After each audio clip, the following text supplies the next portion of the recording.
11번 소득 100으로 단골 상점에서 두 재와 XY만을 구입하는 소비자가 있다. 단위당 가격은 X가 10, Y가 5이다. 어느 날 그 상점에서 X를 5단위보다 많이 구입하면 5단위 초과분에 대해 가격을 절반으로 할인해주는 행사를 실시하였다. 이 행사에 따른 소비자의 예산 집합 면적의 증가율은 11번 문제는 소비자 예산 제약선에 대한 문제가 되겠습니다. X의 가격이 절반으로 할인됐을 때 소비자의 예산 제약선이 어떻게 변하는지를 도출하고 그것을 그래프로 그려서 기존의 소비자 예산 집합 면적 대비 얼마나 증가했는지를 묻는 문제가 되겠습니다. 소비자 예산 제약식은 X의 가격 PX, YJ의 가격 PY라고 하고 X제, YJ의 소비량을 XY 그리고 소득을 M이라고 하면 일반적으로 이와 같이 나타낼 수 있습니다.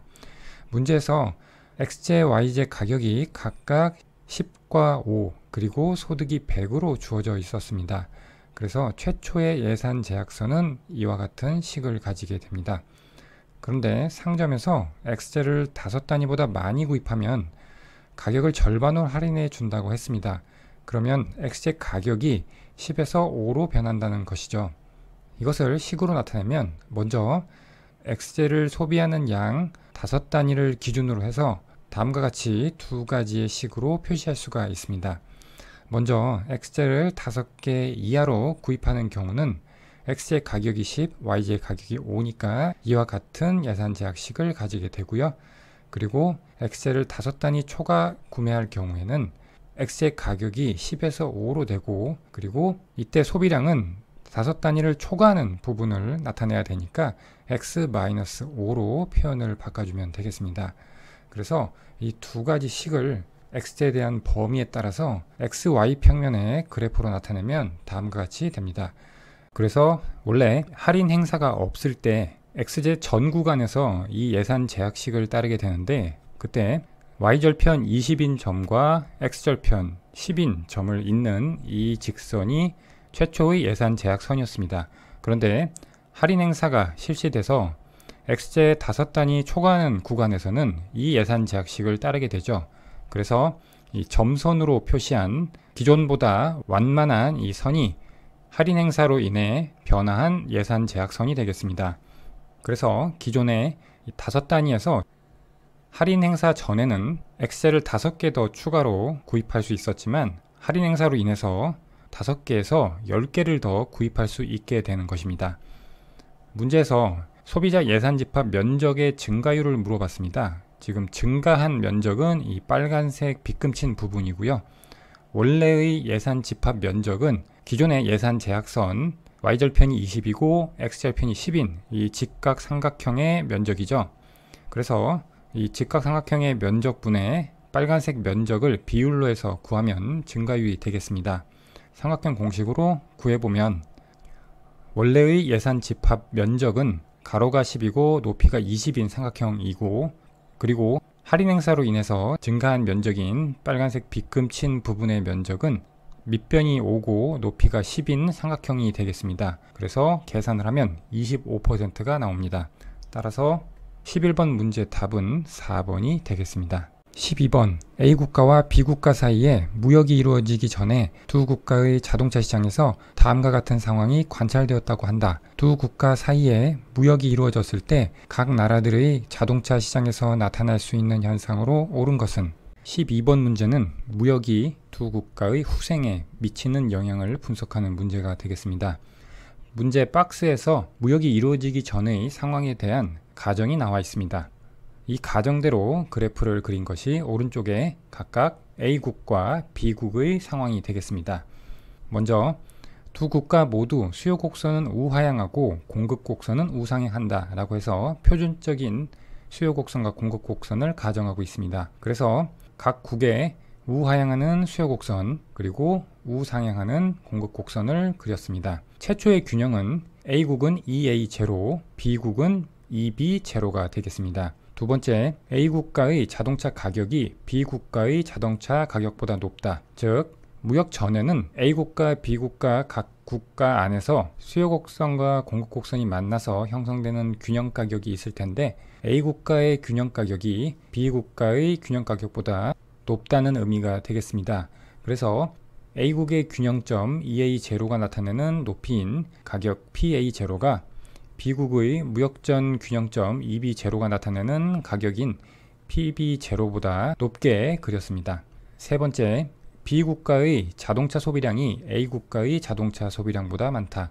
이것은 A국가의 균형점 EA0가 나타내는 균형 거래량, 즉 소비량이 되겠죠. QA0, 그리고 B국의 무역전 균형 소비량 QB0가 있다고 할 때 QB0가 QA0보다 크다는 가정이 되겠습니다. 이 상황에서 보기들을 쭉 보면 각 국가의 소비자 잉여나 생산자 잉여, 그리고 사회 후생, 그 다음 가격, 그리고 소비량에 대해서 물어보고 있습니다. 먼저 보기에 적용하기 전에 각 국가의 무역 전과 무역 후의 소비자 잉여, 생산자 잉여, 사회 후생 또는 사회적 잉여의 변화를 살펴보도록 하겠습니다. 먼저 A국부터 보면 최초 EA0의 수준에서 A국의 소비자는 수요 함수와 균형가격 사이의 면적인 소문자 A만큼의 소비자 잉여를 얻고 있었습니다. 그리고 A국가의 생산자는 균형가격 PA0와 공급곡선 사이의 면적인 B와 E를 더한 만큼의 생산자 잉여를 얻고 있었습니다. 그럼 무역이 발생하면 어떻게 되는지를 보면 무역 전 B국가의 자동차 가격이 A국가의 자동차 가격보다 낮기 때문에 B국가에서 저렴한 자동차를 A국으로 수출하게 되겠습니다. 그렇게 되면 각 국가의 자동차 가격이 무역을 통해 일치하게 되는데 A국가의 가격은 수입을 통해 자동차 공급량이 늘어나니까 가격이 하락하게 되겠고요. B국가는 수출을 통해서 국내 자동차 공급량이 줄어드니까 가격이 상승하게 돼서 결국 P스타라는 국제가격 하에서 새로운 균형이 달성되게 됩니다. 그래서 균형점은 각각 A국가는 EA1, B국가는 EB1이 되겠습니다. 이 상황에서 각 국가의 후생 변화를 살펴보면 먼저 A국가의 소비자부터 보면 A국가의 소비자는 무역전 균형점에서 수요 곡선과 균형 가격 사이의 면적인 A만큼의 소비자 잉여를 얻고 있었습니다. 그런데 무역을 통해서 B국가의 자동차를 수입함에 따라서 공급량이 늘어나서 새로운 균형점은 EA1으로 가게 되는데 이때 소비량이 늘어나게 됨에 따라 소비자 잉여가 A, B, C, D의 크기가 됩니다. 즉 B, C, D만큼 증가하게 됩니다. 그 다음 A국가의 생산자 잉여를 보면 무역전 균형 EA0점에서 생산자는 균형 가격과 공급 곡선 사이의 면적인 B 플러스 2만큼의 생산자 잉여를 얻고 있었습니다. 그런데 무역 이후에 수입이 됨에 따라서 A국가의 자동차 가격이 하락하게 되고 그렇게 돼서 지금 이 P스타라는 무역이 이루어지는 국제가격 하에서 A국가에서 소비되는 자동차는 총 QA1만큼이 되는데 이 중에서 A국가의 생산자가 생산하는 자동차의 양은 지금 기존의 공급 곡선과 P스타가 만나는 이 점이 나타내는 거래량이 되겠습니다. 따라서 A국가의 생산자는 무역 이후에 생산자 잉여가 균형 가격과 기존의 공급 곡선 사이의 면적인 이만큼만 얻게 됩니다. 즉 생산자 잉여가 B 플러스 2에서 2로 감소하게 됩니다. 그 다음 A국가의 사회적 잉여를 보면 A국가의 사회적 잉여는 소비자 잉여와 생산자 잉여를 더한 것이죠. 그래서 아래 보면 소비자 잉여와 생산자 잉여의 무역전 면적과 무역 이후의 면적을 표시하고 있습니다. 여기서 소비자 잉여와 생산자 잉여를 더한 것이 사회적 잉여가 되는데 그래서 사회적 잉여의 변화분, 증가분만 보면 A, B, E를 더한 것에서 A, B, C, D, E를 더한 것으로 C 플러스 D만큼이 증가하게 됩니다.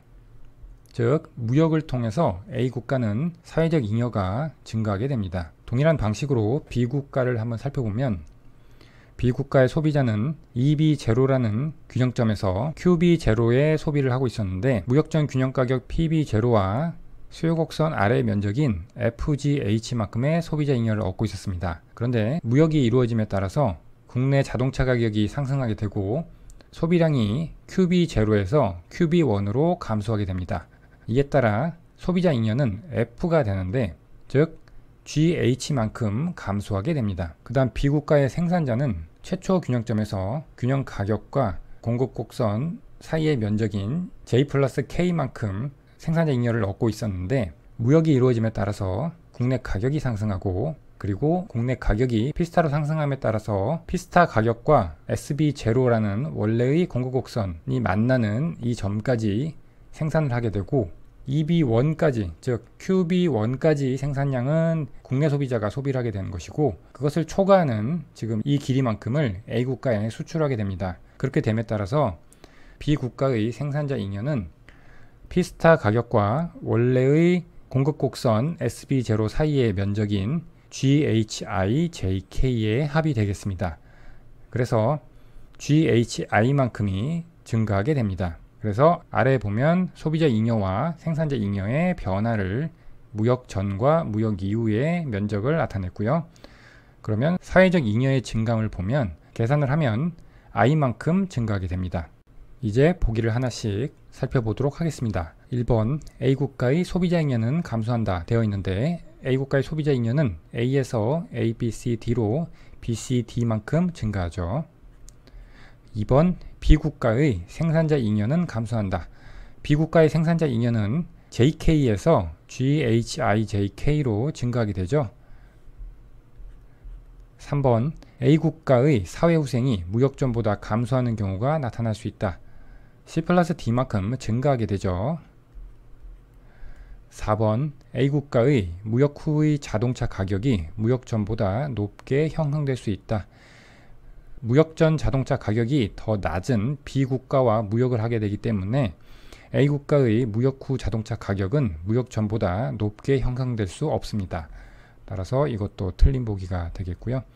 마지막 5번 A 국가의 자동차 소비량이 B 국가의 자동차 소비량보다 많아질 수 있다.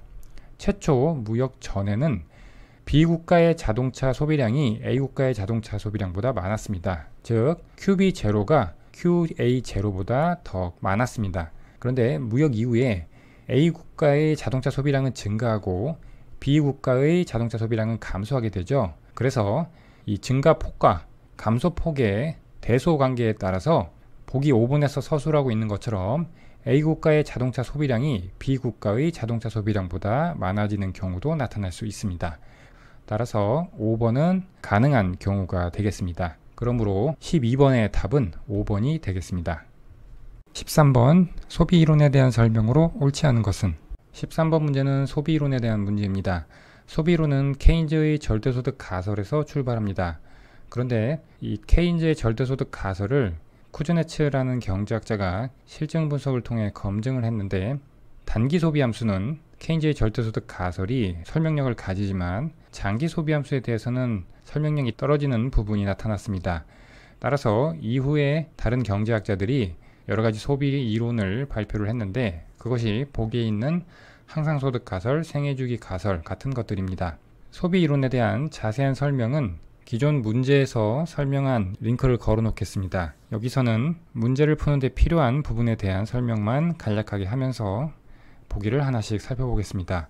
먼저 프리드만의 항상소득 가설부터 살펴보면, 항상소득 가설의 결론은 소비자의 항상소비는 항상소득의 일정 비율로 결정된다입니다. 즉, 이 아래 보시면 우리가 소득을 항상소득과 일시소득으로 구분하고 소비 역시 항상소비와 일시소비로 구분했을 때, 항상소득이라고 하는 것은 평생 부로부터 매기 발생하리라고 예상하는 평균 수입 또는 평균 소득을 의미합니다. 그리고 항상소비는 소비자가 자신의 생애 동안 예상하는 매기 평균 소비 수준을 의미하고요. 그래서 항상소득 가설의 결론을 수식으로 나타내면 항상소비가 항상소득의 일정 비율로 결정된다는 것으로 표현할 수 있겠습니다. 그리고 일시소득과 일시소비가 있는데, 여기서 일시소득은 평균소득 수준에서 벗어난 소득으로, 일시소득으로부터의 한계 소비 성향은 0입니다. 그리고 일시소비 또는 임시소비는 평균소비 수준에서 벗어난 소비를 의미합니다.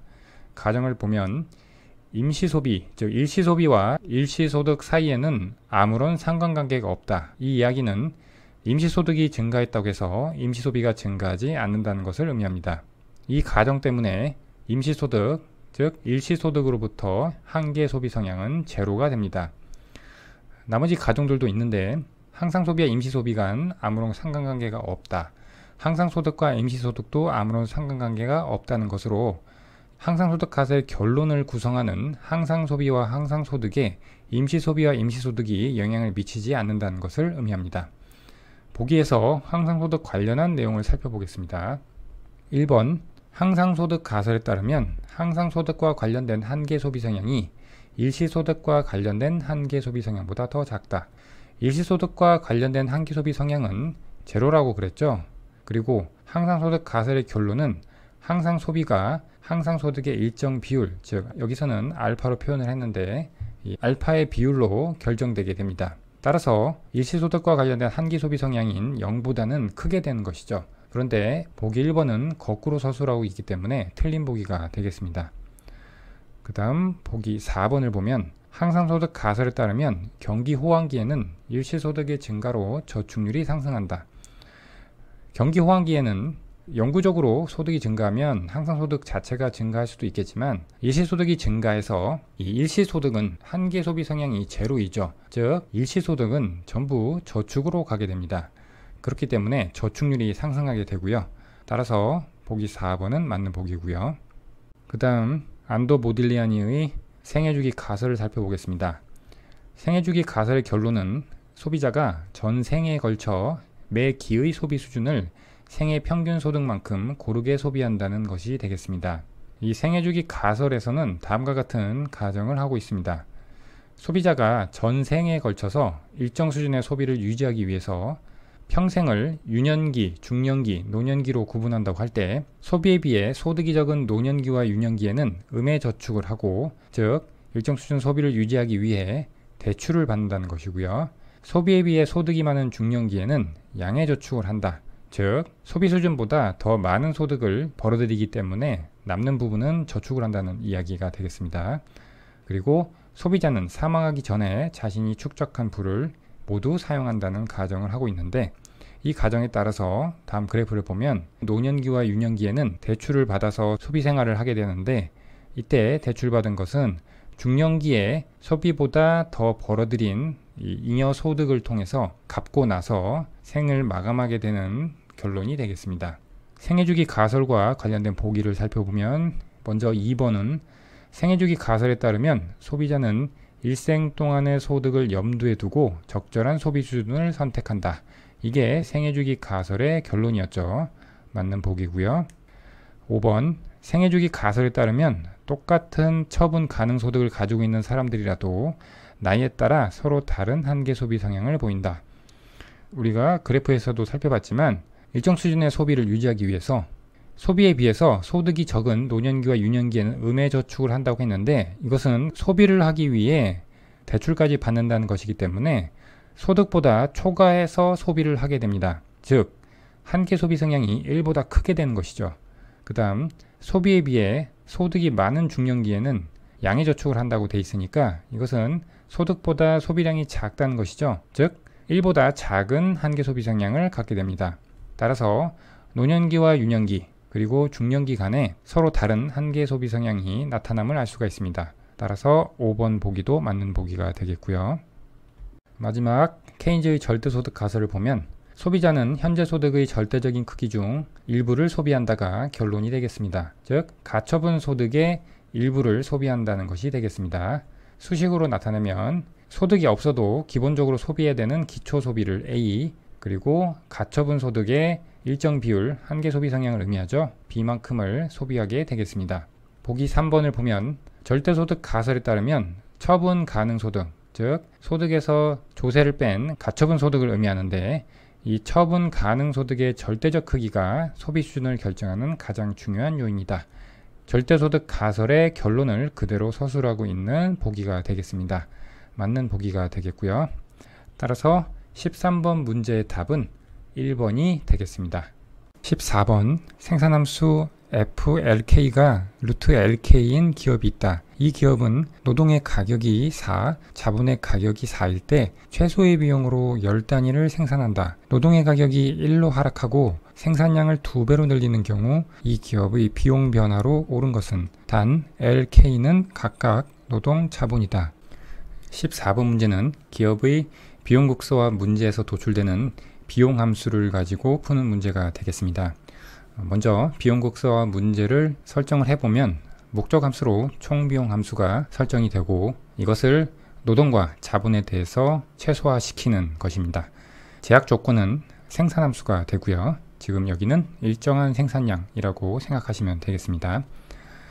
이 문제의 경우 총 비용 함수가 LK 평면에서 직선이고 그리고 제약 조건을 의미하는 생산 함수가 콥 더글라스형 함수로서 원점에 대해서 볼록한 모습을 가지므로 우리는 비용국서와 일개 필요 조건인 노동과 자본에 대한 한계기술 대체율과 노동과 자본의 상대가격 비율이 같다는 조건을 통해서 풀 수가 있습니다. 한계기술 대체율을 먼저 보면 노동의 한계 생산성 나누기 자본의 한계 생산성이죠. 그래서 생산함수를 각각 L과 K에 대해서 미분하면 이와 같이 모습이 되고 정리하면 L분의 K가 됩니다. 그리고 이것을 노동과 자본의 상대가격 비율과 같다고 해주면 이것이 비용국서와 일개 필요 조건이 되겠습니다. 이 조건을 제약 조건에 대입하기 위해서 먼저 K에 대해서 정리하면 이와 같이 되고요. 얘를 생산함수에 대입해서 우리가 이 F, 이 부분을 어떤 일정한 생산량 Q라고 할 때 이것을 L에 대해서 정리하면 일정한 생산량 Q를 생산하기 위해서 기업이 투입해야 하는 노동량을 의미하는 노동의 조건부 요소수요 함수가 도출됩니다. 그리고 L과 K의 관계에 의해서 자본의 조건부 요소수요 함수도 이와 같이 도출할 수 있습니다. 이렇게 도출된 조건부 요소수요 함수를 목적 함수인 비용 함수에다가 대입을 하면 이것이 우리가 찾고자 하는 노동과 자본의 가격이 주어졌을 때 일정한 산출량을 생산하기 위해서 필요한 최소의 비용을 의미하는 비용 함수를 의미합니다. 문제에서 최초에는 노동의 가격이 4, 자본의 가격이 4일 때 최소의 비용으로 10단위를 생산한다고 했습니다. 그래서 이 조건들을 비용함수에 대입해서 정리하면 최초에는 10단위를 생산하기 위해서 80의 비용이 들었습니다. 그런데 노동의 가격이 1로 하락하고 생산량을 2배로 늘리는 경우 비용이 어떻게 되는지를 봐야 되는데 그러면 W 자리에 1을 대입하고 Q 자리에 생산량이 2배니까 10에 2를 곱한 20을 대입하면 되겠죠. 자본의 가격은 그대로 4고요. 그래서 정리하면 이것 역시 80이 나옵니다. 따라서 초기 상태와 노동의 가격이 하락했을 때 상태를 비교하면 이 기업의 비용은 변화가 없이 80으로 유지가 됩니다. 따라서 14번 문제 답은 3번이 되겠습니다. 15번 IS 곡선은 우하향하고 이자율은 중앙은행에 의해 외생적으로 결정되는 폐쇄 경제에서 다른 항목은 변화 없이 정부 지출이 100조 증가한다고 하자 소비자는 소득 Y의 20%를 소득세로 납부하며 한계 소비 성향은 0.75이다. 이때 가격이 고정된 단기에 발생한 결과로 옳은 것은 15번 문제는 승수효과에 대한 문제가 되겠습니다. 문제에서 주어진 조건들을 보면 IS 곡선에 대한 내용이 나와 있고요. 이 IS 곡선은 재화시장의 균형을 나타내는 식이고 그런데 이자율이 중앙은행에 의해 외생적으로 결정되는 폐쇄 경제라고 했습니다. IS 곡선을 구성하는 요소 중 투자가 이자율의 영향을 받는 변수죠. 그런데 그 이자율이 외생적으로 결정된다고 했으니까 IS 곡선에서 투자는 외생적으로 변화하는 변수가 되겠습니다. 그리고 폐쇄 경제라고 했으니까 순수출은 생각할 필요가 없고요. 그리고 다른 항목은 변화 없이 정부 지출만 100조가 증가한다고 했으니까 정부 지출 승수를 구하면 되겠습니다. 그리고 소득세 같은 경우에는 소득의 일정 비율을 납부하는 것이니까 비례세가 되고요. 그 다음 한계 소비 성향 주어져 있고 그리고 가격이 고정된 단기니까 총 공급은 고정돼서 총수요 측면만 고려하면 된다는 의미가 되겠습니다.